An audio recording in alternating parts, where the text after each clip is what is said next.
Shalom bagi kita semua. Puji dan syukur di malam hari ini masih memberikan napas kehidupan untuk berkumpul di sini memuji muliakan nama Tuhan. Sebelum kita masuk ke dalam PA kita, marilah kita bersatu di dalam doa. Tuhan Allah Bapa yang baik, kembali kami mengucap syukur Tuhan di mana hingga pada malam hari ini Kau masih berkati kami tanpa kekurangan suatu apapun.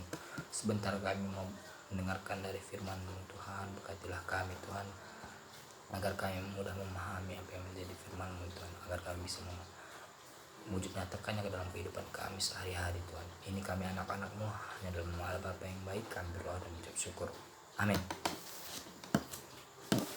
Nats bacaan kita pada malam hari ini ialah terambil dari 2 Timotius 3 ayat 14 sampai 17. Saya akan bacakan.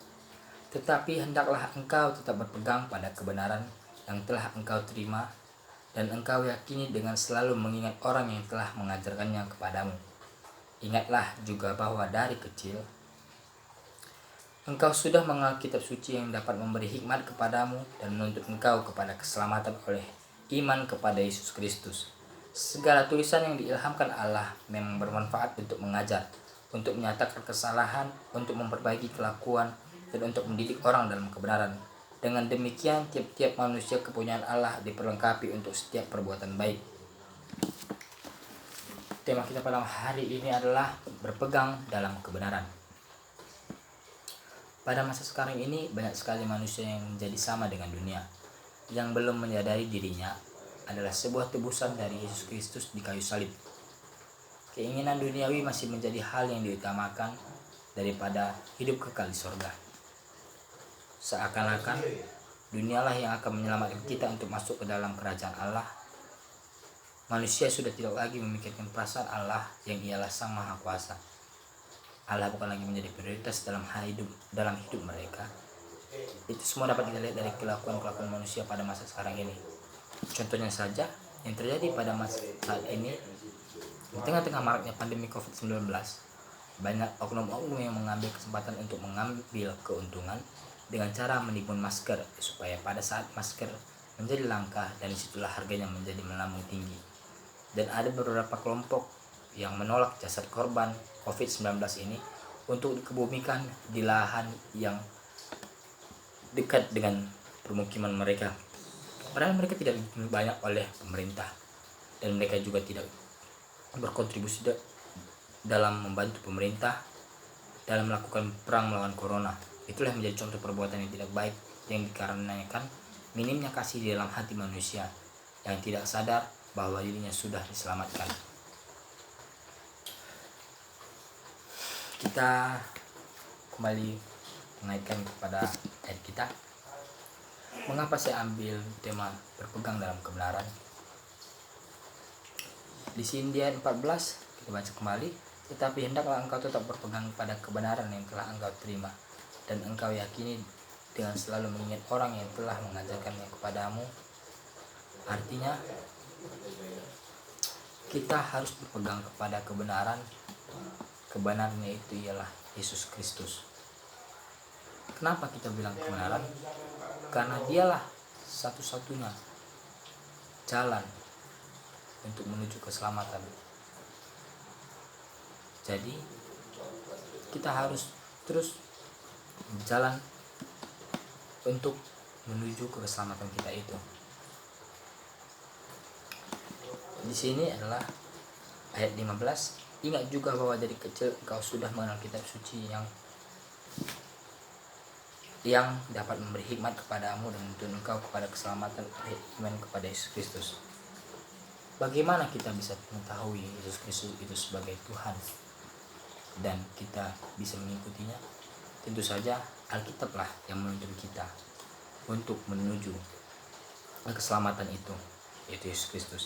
Alkitablah yang menuntun kita, mendorong kita supaya kita memahami siapa itu Yesus Kristus. Ayat 16, segala lisan yang diilhamkan Allah memang bermanfaat untuk mengajar, untuk menyatakan kesalahan, untuk memperbaiki kelakuan, dan untuk mendidik orang dalam kebenaran. Berarti kita lihat di sini, segala tulisan yang dielahkan Allah memang bermanfaat untuk mengajar, untuk menyatakan kesalahan, untuk memperbaiki kelakuan, dan untuk mendidik orang dalam kebenaran. Artinya dalam Alkitab ini, sebagai orang yang berpegang dalam kebenaran, kita sudah terlihat dalam kehidupan nyata bahwasanya kita adalah orang yang sudah diselamatkan. Kita tampak dari kelakuan-kelakuan kita sehari-hari tentunya, bahwa kita menunjukkan bahwa kita adalah pengikut Yesus, pengikut Kristus. Jadi pengikut Kristus itu adalah orang yang berpendidikan, orang yang mengakui kesalahannya, orang yang mengetahui yang mana salah dan yang mana tidak, mana yang menjadi arah yang benar untuk tetap berpegang dalam kebenaran. Jadi orang Kristen itu adalah orang yang bijak dalam menentukan pilihannya, menentukan jalannya. Dan ayat ke-17, dengan demikian tiap-tiap manusia kepunyaan Allah diperlengkapi untuk setiap perbuatan baik. Artinya, karena kita sudah diselamatkan, tentunya wujud nyata atau bukti bahwasanya kita sudah diselamatkan kita adalah kita berbuat kebaikan, kita berbuat kebajikan kepada sesama kita. Dari situlah tampak bahwasannya kita hidup di dalam kebenaran, di dalam Yesus Kristus yang ialah Sang Juru Selamat. Jadi pada masa sekarang ini banyak kelakuan-kelakuan manusia sudah di luar dari ajaran Yesus Kristus, sudah tidak memberikan kasih kepada sesamanya, tidak memberikan belas kasih kepada sesama manusia. Contohnya saja kita tahu masalah masker, tentu saja ini yang menjadi problem pada sekarang ini, yang dimana masker mungkin sudah melambung tinggi harganya. Di sini sudah kita lihat terjadi kesalahan. Kenapa? Di luar sana dokter-dokter sudah menjadi atau kebingungan mencari HDP atau saya relat APD, alat pelindung diri. Kita malah mengambil kesempatan untuk mengeraup keuntungan. Di situ sudah jelas di luar sana ada orang yang membutuhkan. Kita di sini mencari kesempatan untuk meraup keuntungan. Itu tindakan yang tidak dicerminkan dari Yesus Kristus. Itu tindakan yang tidak menunjukkan kasih. Jadi kita sebagai orang Kristen, kita pemuda atau permata, haruslah berpegang ke dalam kebenaran.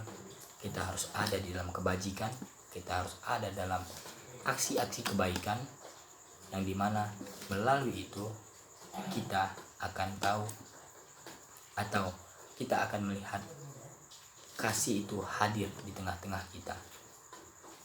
Marilah sama-sama kita ada di dalam kebenaran itu, ada di dalam keselamatan itu. Terima kasih. Diskusinya saya persilakan untuk teman-teman semua nanti untuk menjawab. Mari kita bersatu di dalam doa. Tuhan Allah Bapa yang baik, puji dan syukur kami panjatkan kembali kepadamu Tuhan, di mana pada hari ini Engkau masih melindungi kami, Engkau mengizinkan kami menyelesaikannya Tuhan, untuk mendengarkan isi dari firman-Mu. Inilah kami Tuhan, hanya dalam nama Allah Bapa yang baik kami berdoa dan mengucap syukur. Amin.